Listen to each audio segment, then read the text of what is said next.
শহীদ তিন ধরনের আছে। এক নম্বরে শহীদে হাকিকি, আর একটা প্রকার হচ্ছে শহীদে গয়রে হাকিকি, আর একটা প্রকার শহীদে হুকমি। তাহলে শহীদে হাকিকি কারা?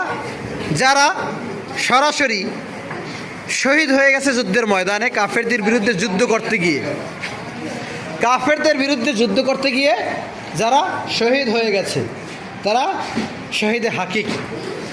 আবার শহীদে গয়রে হাকিকি, যুদ্ধ করতে গেছে কাফেরদের বিরুদ্ধে ঠিকই, ওই ময়দানে আহত হয়েছে, হয়তো তীর লাগছে বা গুলি লাগছে, ওই যে আহত হয়েছে ওই আহতের কারণেই হাসপাতালে বা বাড়িতে মারা গেছে, তাদেরকে বলা হয় শহীদে গয়রে হাকিকি। আবার শহীদে হুকমি কোনগুলো? শহীদে হুকমি হচ্ছে যারা পানিতে ডুবে মারা যায়, আগুনে পুড়ে মারা যায়, বা পেটের কোনো রোগের কারণে মারা যায়, এরকম ছাদ থেকে পড়ে মারা যায়।